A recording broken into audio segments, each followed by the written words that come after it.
Hi, my name is Andrew Sears, and I'm the president of City Vision University. And this workshop, I'm going to talk about how, as a Christian leader, as a ministry leader, or just anyone, you can develop cultural intelligence and diversity in your organization.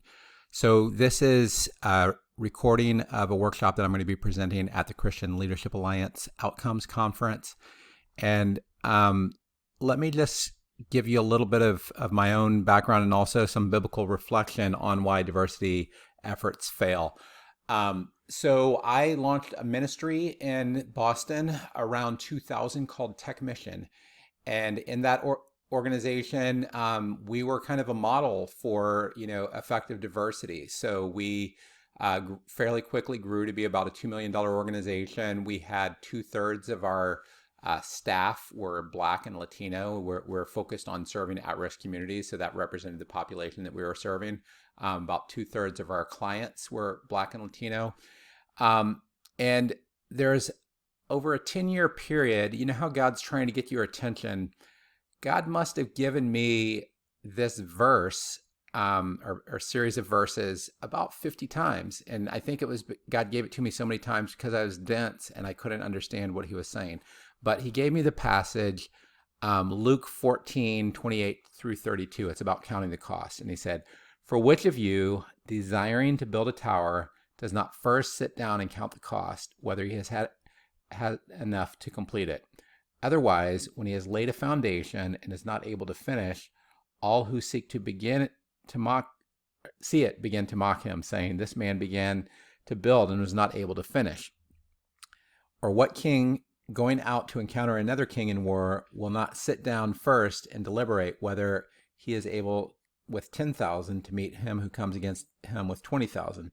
And if not, while the other is a great way off, he sends a delegation and asks for terms of peace." Now, I think the reason why God was wanting to give me this passage, because I prayed about it, months and months and years. I was like, what is the point that you're trying to get across? Because normally this passage is used, count the cost of becoming a Christian, of becoming a disciple. But I think what God really wanted is he actually wanted me to count the cost and to assess, are you trying to do too much? Are you trying to take on too much? One. The other is, are you willing to put in the work that it takes? And ultimately, I think it's failure to do the two sides of counting the cost. One, are you willing to pay the cost? Because, diversity efforts are going to be challenging. Two, are you taking on more than you can handle? Now, I think the other principle is just recognizing in Ephesians 6:12, "For we wrestle not against flesh and blood, but against principalities, against powers, against rulers of the darkness of this world, against spiritual wickedness in high places." Now, in a lot of, I would say that, Black church circles, they're going to talk, this principality really is about systemic injustice. Racism is an example of a systemic injustice. And part of what you encounter whenever you're addressing something like that, you realize it's not just you as an individual working with another individual. There is a much more significant system that you're going up against. So it's very easy to get overwhelmed, and because you don't realize, you thought you had 50 people on your side, and then you're going up against 20,000. So all that's just to provide a biblical foundation. Part of what happened for us in our organization is I was leading this organization. I was doing great. And then I had a mutiny in the organization, and I was kind of shocked. The mutiny that happened was I had hired a bunch of people because we were in Boston. I had hired a bunch of people from Harvard and MIT, and we were a ministry focused on the poor. And I had a lot of people who came from a cultural background that really honestly weren't compatible with our mission. And it created a lot of cultural tension. So, I think in many ways I took on too much. So I'll talk a little bit more about that later. So, and part of the reason for that was I was growing in my own cultural intelligence. So, in the past 20 years, the term emotional intelligence has become super popular. And now a term cultural intelligence is in many ways a cultural analog to IQ and EQ. And you combine the head, heart, and hands. And the guy who often talks about this, his name's Dr. David Livermore, and I'm going to be using his model. He defines it as ways of assessing and improving effectiveness for culturally diverse situations. He breaks up cultural intelligence into 4 components. So CQ drive, so that's like cultural intelligence drive, CQ knowledge, CQ strategy, and CQ action. And all those together create cultural intelligence. And part of the reason why he breaks it up into this is it combines head, heart, and hands in doing that. So why do initial diversity efforts fail? So I've worked with hundreds of organizations that have had, a lot of diversity efforts. I've seen a lot that work out well. I've seen a lot that don't. And the reason why they often fail is you start off going through these terms. CQ drive, someone just gets the idea, we need to do something about diversity. And then, they learn just enough to be dangerous, to be honest. They learn about the need, but they don't learn about the how. So they get motivated, they see injustice and they decide, we got to fix this, but they don't really know the how. So then they go to a CQ strategy and they don't know enough to assess how significant the cross-cultural challenges is that they're taking on. So they take on an army of 20,000, not recognizing that they were taking on an army of 20,000. They were like, hey, I have 50 on my side. And then they take on an army of 20,000. And then they take on more than you can handle, resulting in conflict and failure. You have, like what happened with me, you have a mutiny. And then if you don't learn from that, you have this experience, I'm never doing that again. And then you never get back to the CQ drive. So that's why failure, we tried diversity and look what happened. I hired someone and he just got angry or, and tried to lead a mutiny. There has to be a learning lesson there. And the learning lesson is to increase your overall cultural competency. So let me go into each of these, and I'm organizing this talk according to these 4 areas. So I'm going to start in part 1 talking about CQ drive, and that's recognizing the need for increased diversity in your organization. Now, some of you already have that case. Some of you may not even have a good case. So after this, you may say, you know what, this isn't going to be a priority for us, but you need to figure out for your organization what's the case. So that's going to be the focus here. And ultimately what you're looking at for CQ drive. So what's a good reason? It's biblical repentance of the head and heart, prioritizing growth, cross-cultural growth and cross-cultural fluency and diversity. So you need to learn in your head and in your heart. And what that's going to do is that's going to motivate you to CQ knowledge. So I'm going to give a little bit of the changes that are happening in the United States. Depending on where you are, you may be affected by these changes. You may be at the cutting edge of the changes. You may be 50 years behind the national average, on some of these changes. But if you look at what is the long-term trend that's happening in the United States, there's just, over 50, if you go from 2012 to 2060, the group non-Hispanic white alone, so that's where you're not biracial and you're not Hispanic, is going from 63% of the country in the United States to 43% of the country. So we will be a majority minority country. At that point, it becomes a misnomer.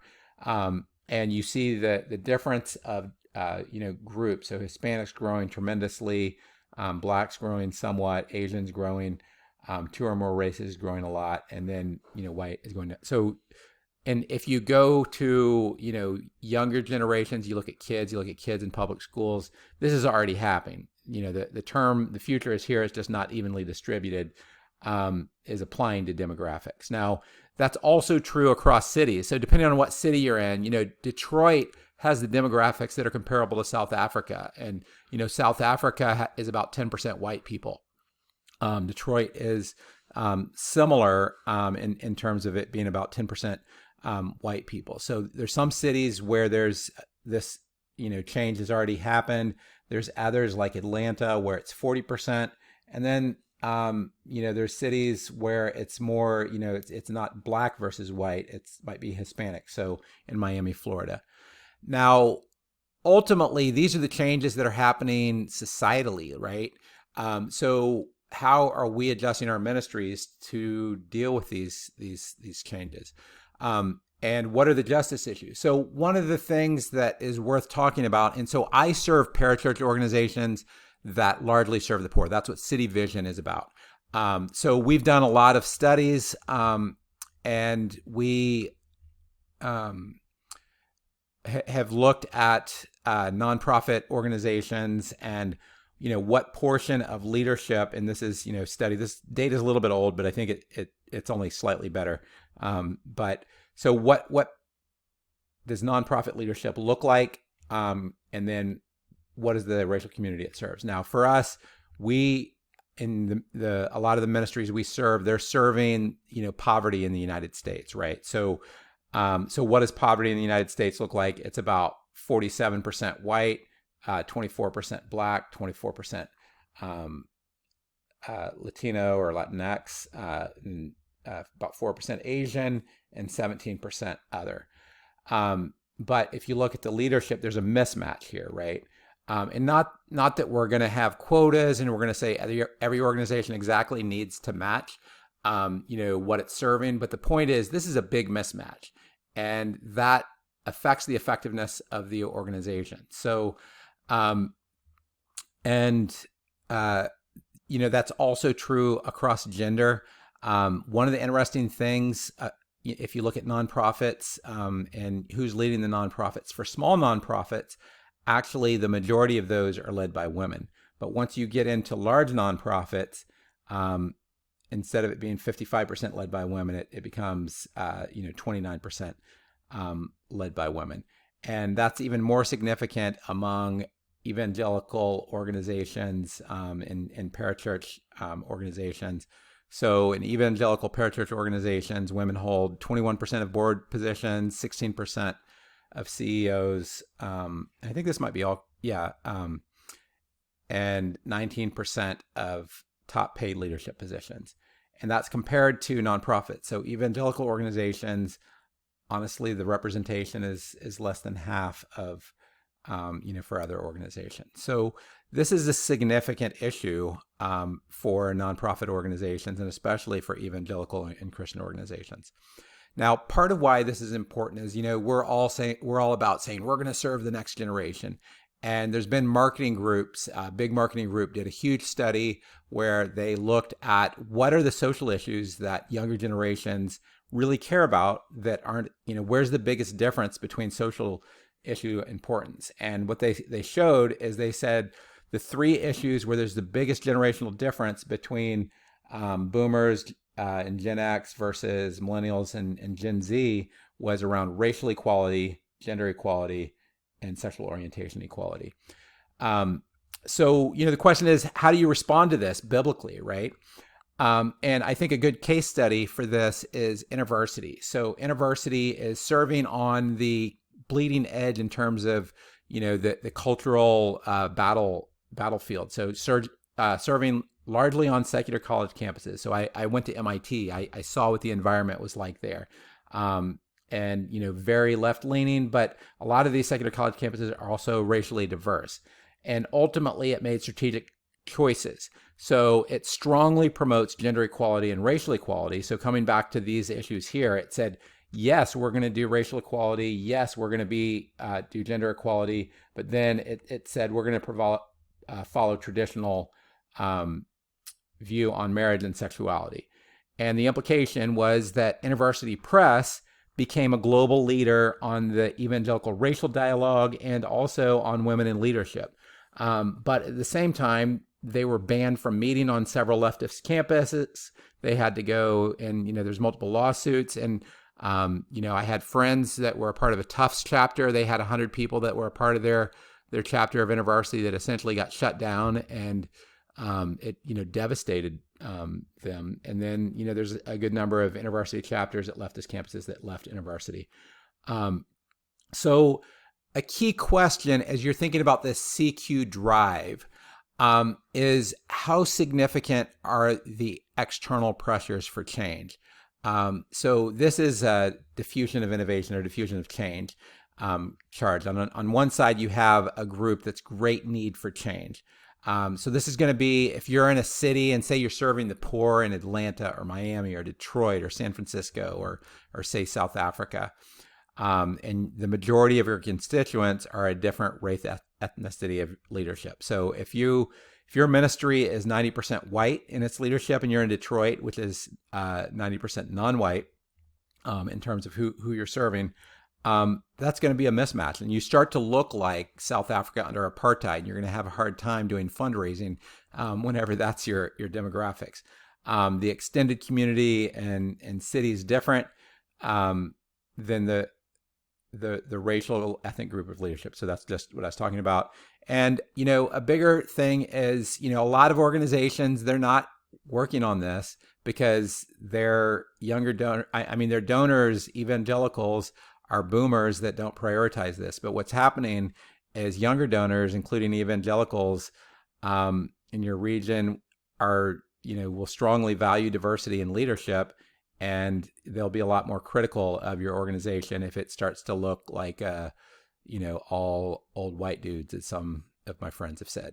So and then there's a question of are you on the end of the less immediate need? So you might be in a ministry serving regions with predominantly white community. There's a lot of our organizations, they serve rural white poverty. There's not as much of a pressing need. If you're going to say, well, we're going to do this radical diversity, what diversity might look like, it might look like raising up more people through your program where you're raising up indigenous leadership that is white, but poor white. So you in this group might have limited differences in leadership and constituents. The extended community and city is white and conservative, and donors in your region don't place value on diversity. So ultimately on CQ Drive, like what I don't want people to do is I don't want people to just say, you know what, I feel guilty about this stuff, so I'm going to try to make a change. What I want you to do is to figure out what is God really calling you to, where is the real biblical repentance, and then do that and deal with the consequences like InterVarsity did. So ultimately that's what we're looking for. So let's say you get through that and you say, okay, we want to move forward. We need to move forward in cultural intelligence. And then we go to how do you grow in CQ knowledge? So if the first part was, biblical repentance, and this part really is focused more on the head, but it is going to be head and heart. So how do you develop cross-cultural fluency needed to lead bridge building efforts? So ultimately what you need to do is, and this is part of what we have our students do, and we have multiple courses. We have a cross-cultural management and ministry course, and we have a leadership and diverse communities course, and we have a Christian community development course. And across these courses, we have them develop plans for themselves and their organizations. And the plan for yourself, you're looking at how are you doing things for your head, heart, and hands. So your head is really, what this section is about, but I also want to cover the heart and hands. So that could be reading, it could be taking a course, it could be watching videos, learning a language, doing a Bible study on this. But the heart effective, that's in the affective domain. That's cross-cultural friendships, attending cross-cultural church as a minority. And for about 20 years, my wife and I, were, one of the few white folks within congregations, and I grew up attending a black church. So actually I'm in my 40s now, and probably 3/4 of my life I've been a minority. So I learn a lot from that. Immerse in cross-cultural community as a minority. We lived in the hood in Boston for that. Probably the most significant though was whenever I was supervised cross-culturally by someone who was African American. That honestly created more cross-cultural growth because as a white guy, if I supervise, someone who's black, I have power still. But whenever my supervisor was black and I was in a black, organization, black dominant organization, then that makes a big difference for me to understand things. And then, ultimately the other one, the hands, you actually have to manage people cross-culturally, working cross-culturally with peers, serving cross-culturally with clients. is how you need to practice this. So, and then organizationally, and what we'll talk about is developing a cross-cultural assessment plan, conducting interviews, analyze data, diagnose problems, develop a plan with goals, outcomes, and what you're trying to do is stretch the organization but not go beyond its limits, and then creating a staffing and training strategy. So, that's what you need to do to help grow the organization. And as you're thinking about what's the right training to use in your organization. So in our courses, we teach counseling courses, and we use a book called Counseling in Christianity, 5 Views. And it kind of talks about the spectrum of approaches to counseling in Christianity. And there's also a spectrum on conversations that are happening about race. And you have, a conversation where the group is largely, nearly all white, and here the group is nearly all non-white. So, on one side you have a conversation, and these circles are basically communities, fundamentalist or near fundamentalist churches and ministries.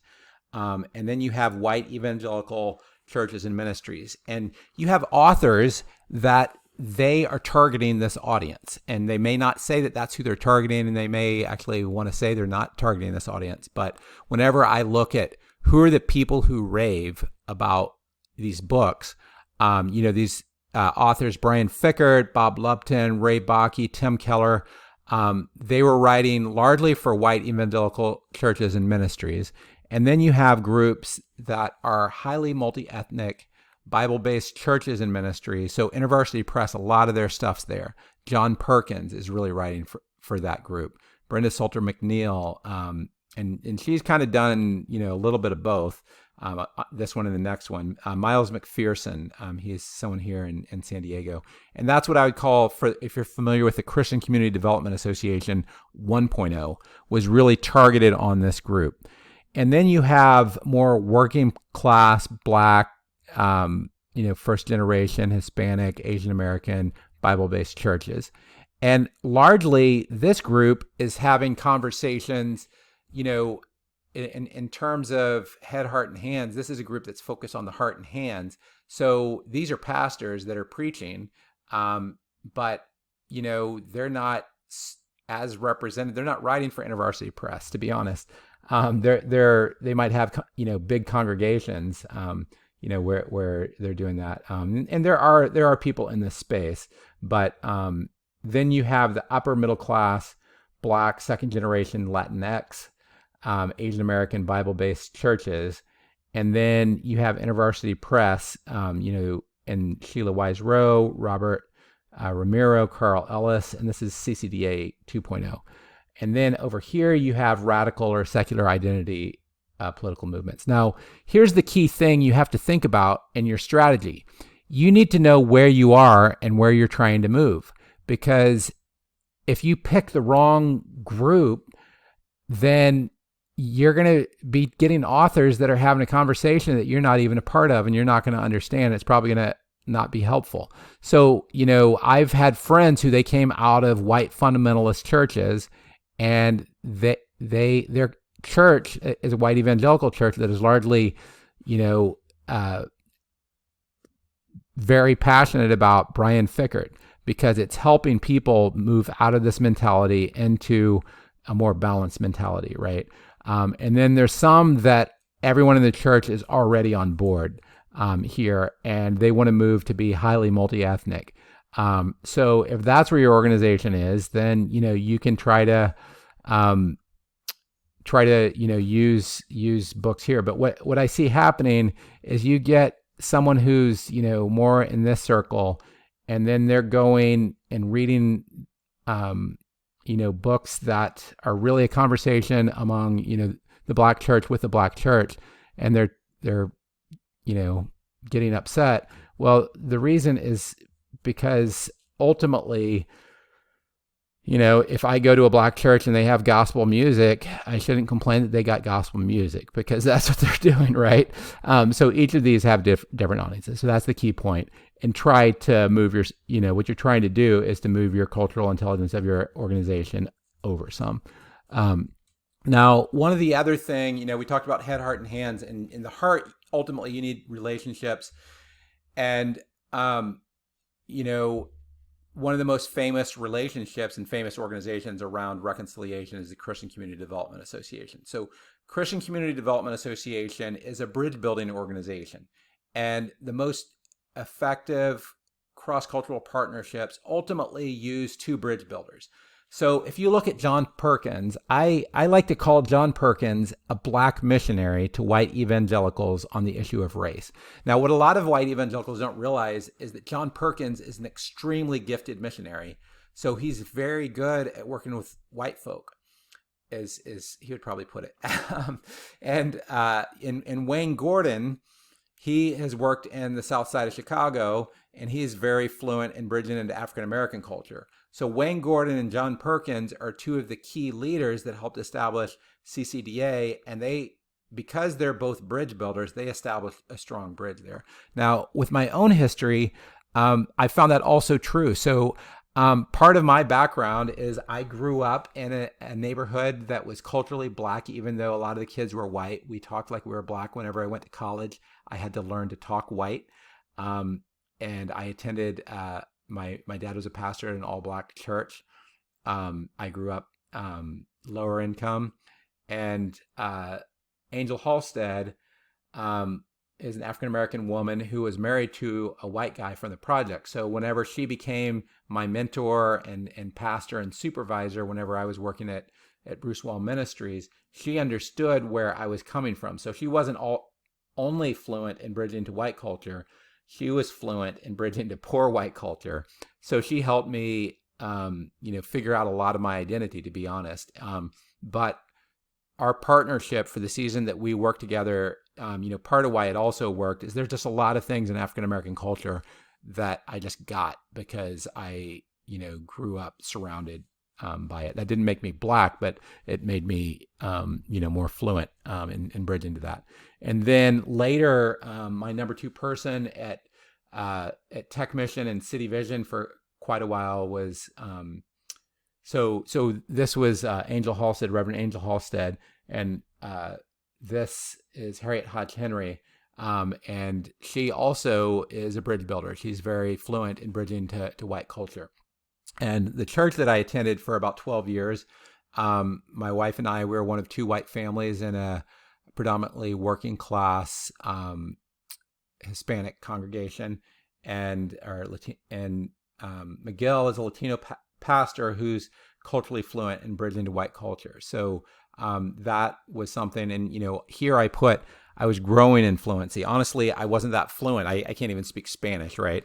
So, but it was predominantly Puerto Rican. But I learned a lot while I was there. I made some, cultural faux pas while I was there too. But because of his gifting, that was able to work out. So how do these cross-cultural partnerships fail? Now, one thing to recognize is, just given the way that, especially in evangelical circles, there's often 10 times as many people on this side that are looking for a friend on this side. And the people on this side who are good at this, they're basically, doing a return on investment because they know they're counting the cost and they're saying, all right, I'm going to have 3 friendships that I'm going to go deep with, and it's going to be costly, but it's going to be worth it. So, that's one of the key factors that goes into this. But, why do these cross-cultural partnerships fail? Ultimately, they fail if the primary leader has limited cross-cultural fluency. It's not a core competency. If you're wanting to be, say, a pastor in a Spanish-speaking community, you better learn Spanish, So, you better make it a priority for your own growth in cultural intelligence. And I'm using that as a placeholder because there's a lot of other factors besides language. But what happens is, so you get the primary leader that doesn't have much cross-cultural competency or fluency, and then they hire someone who's a minority from the church or the ministry, and that person's not called to be a bridge builder. What portion of white people are going to be cross-culturally gifted? Let's just say it's 10%. Among people of color in the United States, it's much higher, but a lot of people, that's not their call, their primary call to be like John Perkins, to be the missionary to the white people. So part of it is you have to have people who have fluency in that and who are willing to do that call. The other thing is, I've seen a lot of churches, it'll be a, congregation. It's like, 90% white, and they take the one black person and they appoint them to serve with the poor. Well, that person just came from a Fortune 500 company and was a business executive and really had no interest in serving the poor, but they just assumed that because this person's black, that's part of their call. Well, it's a part of every Christian's call on one level, right?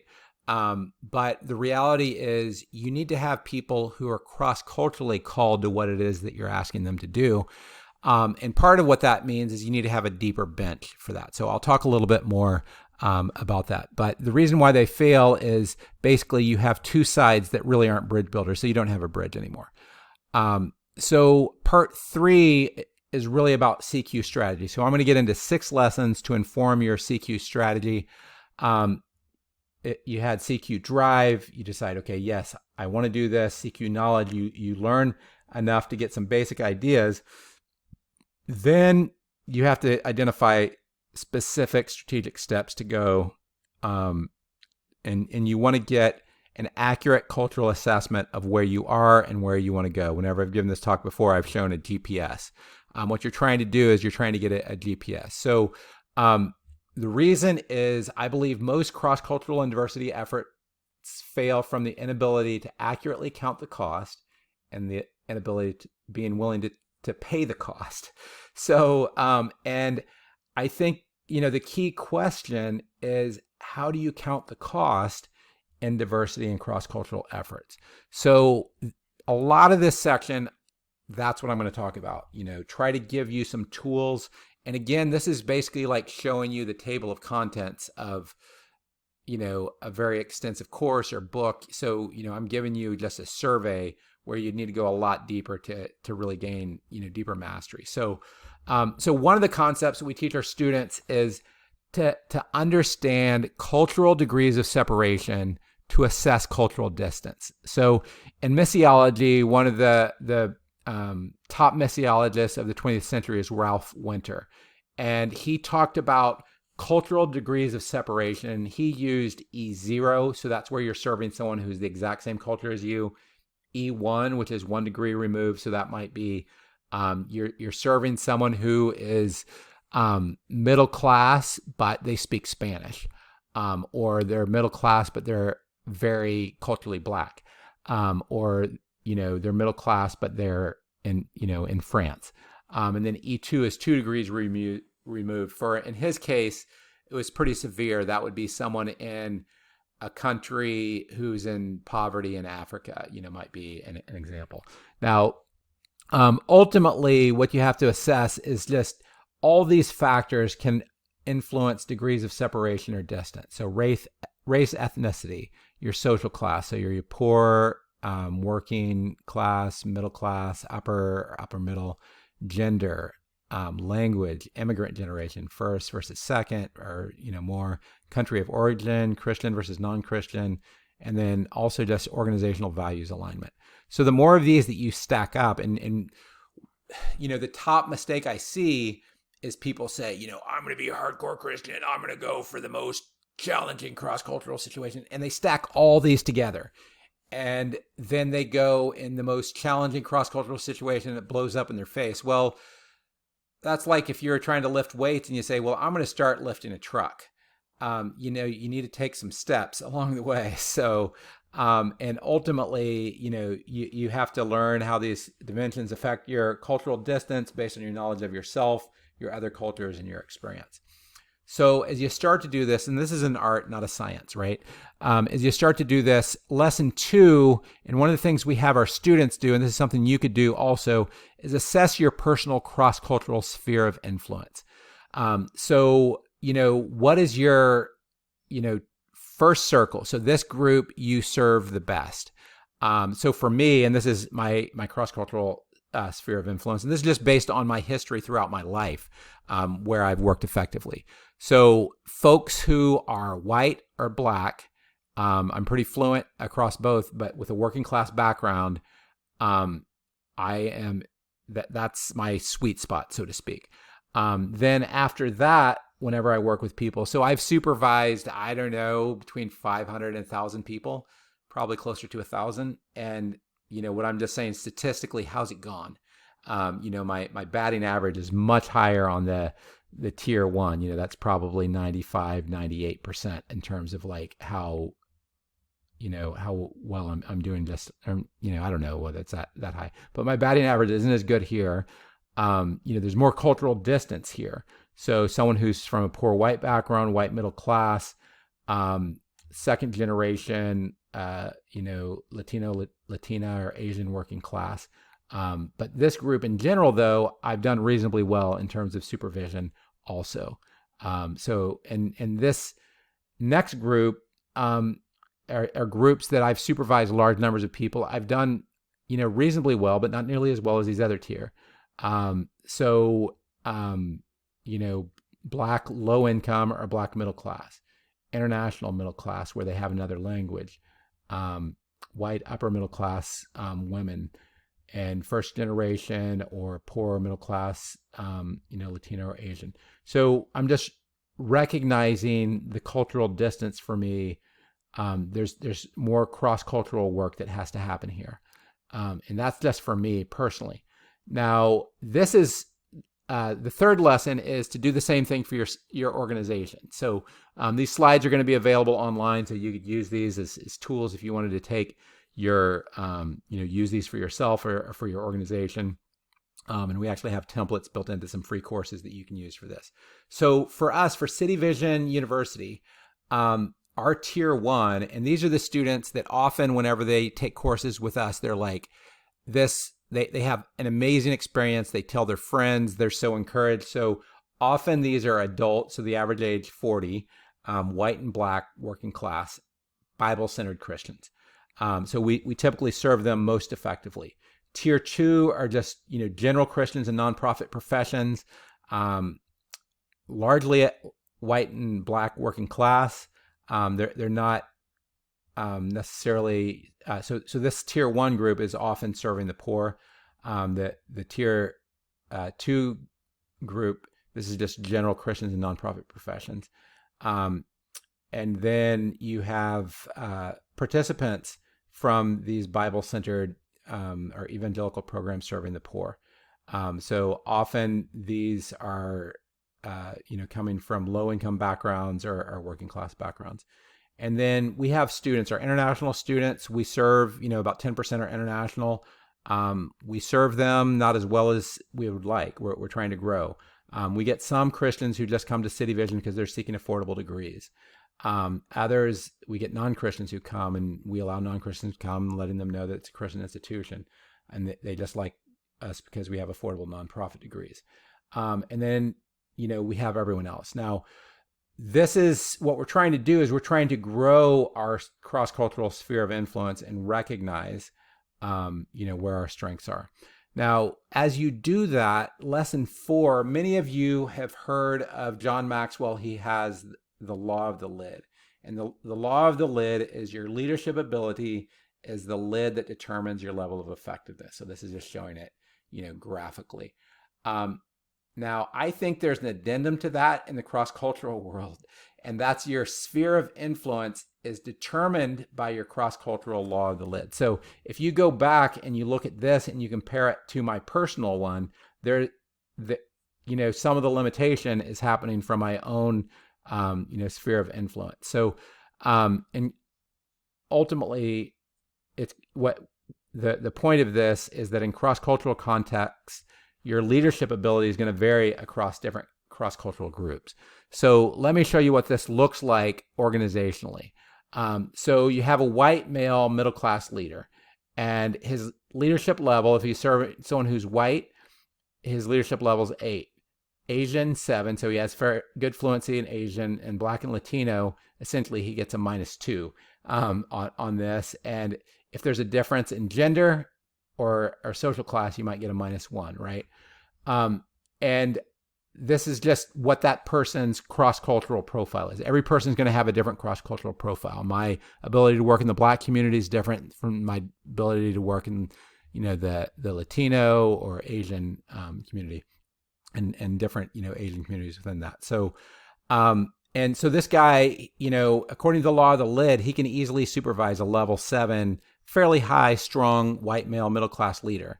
That leader is overseeing 15 largely white staff because of his own law of the lid. And then he has a female working class level 5 leader that works, under him, given his ability, once you get class and gender there.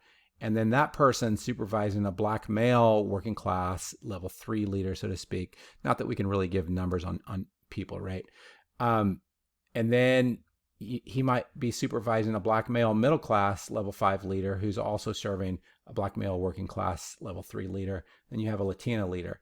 And what this does is it creates a weighting that becomes heavily white, because he's able to more effectively supervise stronger leaders, where if he got a level 7 leader that's from a different culture, that relationship's going to have a more difficult challenge. So hopefully this is helpful. As I mentioned, this is an inexact science. So the next part is to conduct an evaluation to get an honest measure of the organization's cultural sphere of influence. So all of that is just kind of, you're doing your best guess, but then you have to really get into data. So, Peter Drucker said, what you don't measure, you can't improve. So assess the demographics of your participants, your clients. One of the things I've noticed is not showing up is one of the biggest factors. So say you're in a community and, the poverty demographic is 20% white, 20% or 40% Latino, 40% Black, and your clients are 40% white and 50% Black, but almost no, Hispanic or Latino.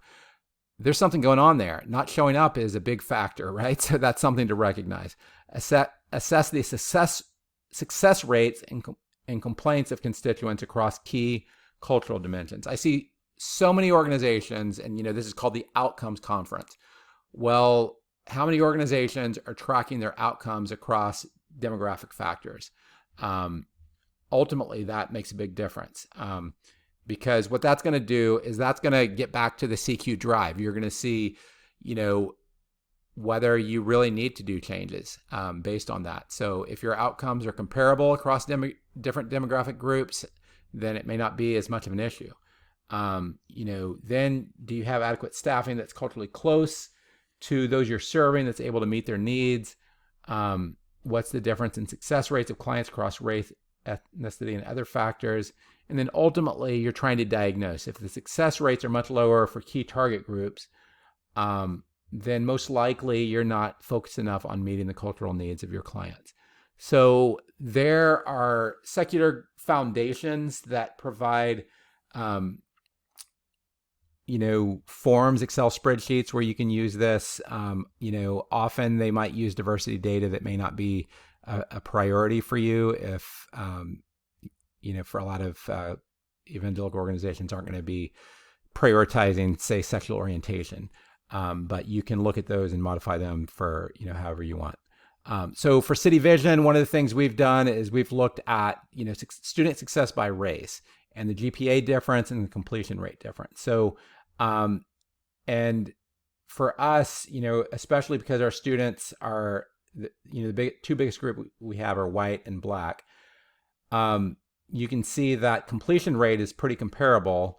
The GPA difference is different. So part of what we've had to assess is, okay, how much of this is us? How much is this is just they're coming in from, an educational system where they're underprepared.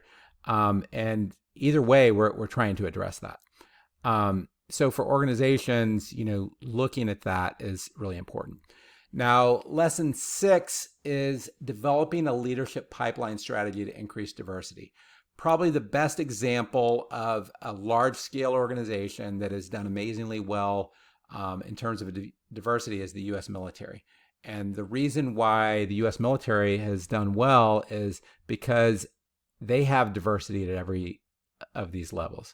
So, for your organization, what you need to have diversity measurements and intentionality at every level. So that doesn't mean that if your clients are 40% Black and 40% white and 20% Latino, that you have to have that exact, at every level, right? That's not what we're talking about. But you do need to know what you have, right? And ultimately, if you're having a problem at senior management and you're not getting the diversity here or here, then there might be an issue, and it can inform your strategy. So ultimately, you're needing diversity at every level for a leadership pipeline, and recognize that values and culture are going to be set with those in power in the organization. So that's going to be the senior management and board. And one of the other things is just recognize that leadership diversity priorities were going to be in tension with other priorities. So ultimately, you're trying to focus on maximizing your mission in the long term. Early on in my ministry, I over-prioritized diversity efforts. And I had amazing, demographics in my organization, but in the end, that hurt us in ways that the net effect on our mission detracted from our mission. And now we're getting to a more balanced approach. So one of the things that often happens is as a budget grows, the cultural center can move too far from its clients. So this is an example of a bridge builder. So you have your clients here and you have those with resources. And what happens is a new organization often starts being very close to the cultural center of its clients. But over time, a large organization is closer to the cultural center of the funders. And you can get at this on, where do people shop as an example. And this also will inform your strategy. So, Dollar Tree and Bloomingdale's are both pretty successful companies, but Dollar Tree in many ways might be more successful than Bloomingdale's. But there's a different strategy you're going to use here. And in many ways, you have to think about how does your strategy fit with clients? And if all your leadership, and very few ministries shop, especially ministries serving the poor, their staff shop at Bloomingdale's, but their funders often do shop at, places like the high-end stores. And, what happens is fundraising you have to be culturally close to those with funding, and it creates this tension. So ultimately, just recognizing that, and what are you going to do about that? So part 4 is CQ action and next steps. Now, as I mentioned, this is just kind of a summary. And we could spend, we have 3 courses that go through all of this, material. So this section is going to be somewhat light, partly because it would take a lot of work to go through it, more than we have for a workshop. But the other thing is, ultimately, this is something that you're going to have to work out on your own. So ultimately, what you're trying to do is apply principles of change management to implement steps of change. So, and then you're going to go and learn and repeat the whole process. As Christians, we're always repenting, daily repenting. But so a change management process, ultimately you identify the change, you press into the details, you get the approach, you do stakeholder analysis, assess resistance to change, you have a change management team. Then you implement, you have training, you have transition management, and then, you monitor that. So ultimately, a good plan is going to provide all these details. Now, one of the tools we provide, we're very toolkit focused. So as I mentioned, it takes a lot more than we can do in a few minutes. So we have a website. So City Vision University has a free website called City Vision Institute. And we've provided free versions of our courses, exact copies of our courses, that at this point, close to 30,000 students have taken these courses. And 3 of the courses, Cross-Cultural Management and Ministry, Leadership in Under-Resourced Communities, and Christian Community Development. And I would recommend taking them in that order because, this is more beginner, intermediate, advanced. And you can take these for free on our website. And you're not going to get the faculty, you're not going to get anyone reviewing your assignments, but we have the same templates and things along those lines. But you could also take these for credit with City Vision. Now, the other part that I want to point out that can help you build your own action plan is if you go to the resources section and you look at books, we have a lot of recommendations on books that you can look at. I talked about the 5 different circles and that we focus mainly on 3. We're covering, all 3 of those circles. So you'll have to kind of assess, is this, identified, for your audience. So hopefully you find this helpful. Please go to cityvisioninstitute.org. Check out the free resources that we have there. And hopefully you can use this to bring change to your organization and to help yourself and your organization grow more culturally intelligent. Thanks a lot.